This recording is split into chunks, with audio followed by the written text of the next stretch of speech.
Apa kira-kira yang memicu Pak Joko lagi-lagi Anies nih? Apa kira-kira? Bisa diterangkan ya? Ya memang kita sudah melihat bersama itu dari amanah yang diberikan pada saat di 2017 itu kita bisa mengantarkan Mas Anies DKI 1 dan beliau dengan 23 programnya dan program-program tambahan lainnya dari peninggalan gubernur sebelumnya bisa beliau realisasikan dan beliau tumbuh kembangkan sehingga kami merasakan apa yang tinggal di Jakarta betapa Indonesia itu diwakili DKI Jakarta sudah seperti di luar negeri gitu. Jadi saya ingin merasakan apa yang kita rasakan agar itu juga dirasakan untuk teman-teman kita di provinsi lain. Seperti itu Bang Gica. Ketemu lagi kita di channel yang perlu dimajinasi gratis nggak bayar. Subscribe. Assalamualaikum warahmatullahi wabarakatuh. Waalaikumsalam warahmatullahi wabarakatuh. Menjadi orang baik itu biasa, menjadi orang biasa itu baik. Tetapi menjadikan kebaikan sebagai suatu kebiasaan itu baru luar biasa. Amin.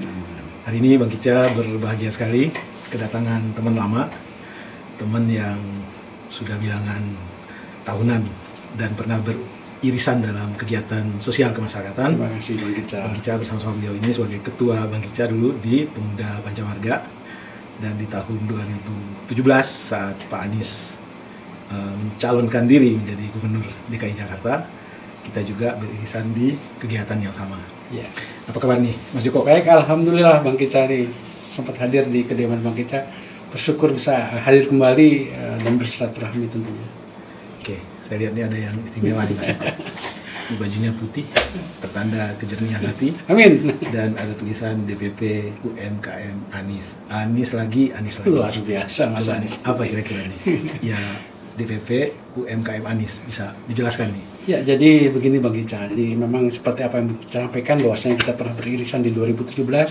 Saat itu memang di relawan pendopo ya, karena memang Pak Anies Baswedan, Mas Anies ini membuat grup relawan pendopo pada 2017 dan menghantarkan beliau menjadi Gubernur DKI, dan belum lama ini di April itu mendapat amanah yang kedua, yaitu menjadi relawan UMKM Anies, bagian dari sayap Aliansi Nasional Indonesia Sejahtera yang dibidani oleh Bung Lawi Basir, dan saya diberi amanah untuk bisa menahkodai UMKM Anies ini Bang Gica, seperti itu gitu. Oh, siap.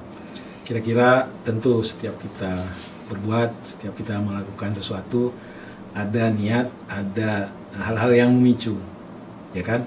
Apa kira-kira yang memicu Pak Joko lagi-lagi Anies nih? Apa kira-kira? Bisa diterangkan ya?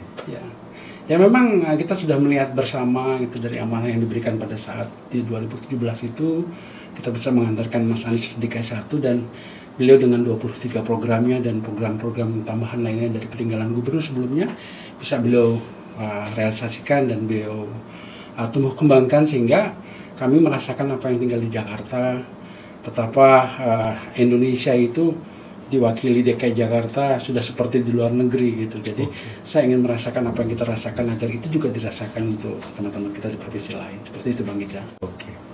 Ini bukan basa-basi ya. Bukan basa-basi. Yang saya tangkap dari bahasa tubuhnya Pak Joko ini emang bahagia nih sebagai warga DKI. Insya Allah, jadi intinya Pak Joko ingin sharing, berbagi kebahagiaan dengan saudara-saudara kita di luar sana. Betul ya? Betul seperti itu. Sekarang ini kan banyak sekali bermunculan relawan ya, Mbak Cendawan tumbuh begitu euforia dari Sabang sampai Merauke, bahkan di luar negeri pun berdiri banyak relawan-relawan yang mendeklarasikan diri ingin Pak Anies menjadi pemimpin kita di 2024. Tetapi yang Bang Ica lihat nih ada yang lebih spesifik nih, UMKM. Kenapa UMKM, Pak Joko? Ya memang saya sendiri menginisiasi dan menyampaikan kepada Ketua Umum Aliansi Nasional Indonesia Sejahtera Bung Lawi Basir bahwasanya Bung Lawi kalau relawan 1 dengan tambah dengan 1 pasti 2, tapi kalau UMKM 1 tambah UMKM 2 bisa dia 10 bisa 20, karena di belakang UMKM itu ada binaan-binaannya. Nah tentunya kenapa kita membawa dengan nama UMKM, saya berharap kita memiliki 2 misi. Misi pertama tentunya menghantarkan Mas Anies secara politik untuk bisa menjadi presiden di 2024, dan yang kedua adalah mengawal dan menemani Pak Anies untuk membina misi ekonominya, memperbaiki ekonomi bisnis ekonomi kerakyatan yang ada di Indonesia nantinya ke depan, seperti itu Pak Gita. Oke, siap Pak Joko. Artinya target yang mau Pak Joko sosialisasikan tentang katakanlah kenapa pilih Pak Anies, tentang leadership Pak Anies kira-kira apa manfaatnya bagi UMKM. Tentunya Pak Joko sudah memahami, sudah tahu ya, karena Bang Ica sendiri tahu Pak Joko di samping aktif di organisasi sosial kemasyarakatan juga pelaku UMKM, ya kan. Nah, kira-kira apa kiat-kiatnya ini supaya teman-teman UMKM di daerah sana atau dimanapun berada tertarik dan merasa terpanggil untuk ikut mengantarkan Pak Anies. Tentu tidak serta-merta karena euforia, pasti ada sesuatu yang bisa kita lihat minimal di tingkat DKI. Apa kira-kira? Ya, jadi benar apa yang mau kita sampaikan ya. Kenapa sih harus dengan UMKM ini? Karena kita melihat ya Pak Anies betul-betul bisa memberdayakan para penggiat-penggiat UMKM di DKI Jakarta ini yang dulu pernah kita dengar sama-sama ya, ada OKOC, kemudian OKOC itu bermitra dengan pemerintah dan akhirnya pemerintah menggunakan perubahan nama menjadi Jackpreneur. Itu mereka semua dari UMKM dan akhirnya mereka itu benar-benar diberdayakan untuk bermitra dengan Pemda DKI. Dalam hal ini Pak Anies memberikan peluang dan kesempatan yang besar. Saya berharap juga nanti pada saat beliau menjadi presiden di Republik ini tentunya akan dirasakan penggiat-penggiat UMKM di seluruh provinsi di Indonesia gitu. Kita ini sudah ada 25 provinsi, sebentar lagi 27 provinsi. Saya berharap mereka memang betul-betul di samping mereka menjadi besar kan UMKM, jadi memang mereka yang belum berkegiatan UMKM bisa menjadi UMKM, kemudian yang menengah bisa menjadi besar tanpa harus mengejarkan yang besar seperti itu. Ini apa yang disampaikan Pak Anies, ini saya sampaikan kepada mereka dan mereka betul-betul semangat untuk bisa memulai mengembangkan UMKM di daerah-daerah dan bahkan mereka membuat lokbin atau lokasi binaan sampai ke tingkat-tingkat kecamatan, dari tingkat provinsi, kabupaten, kota, bahkan sampai ke tingkat kecamatan, seperti itu Bang Gica. Oke.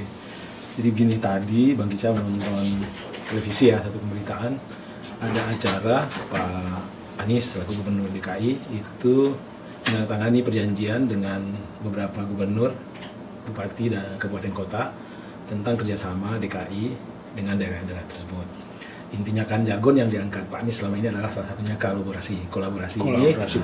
kolaborasi ini yang tadi Bang Gica tangkap itu adalah apa yang DKI butuh, kemudian DKI tidak punya, lalu apa yang daerah punya yang DKI butuh gitu. Jadi intinya memang kelihatan meskipun skopnya masih DKI, tetapi apa yang Pak Anies lakukan itu sepertinya sudah mengindonesia ya. Artinya berpikirnya sudah demikian luas bahwa Republik ini harus berkolaborasi, bersinergi, betul. Sehingga interaksi ekonomi antar daerah itu hidup.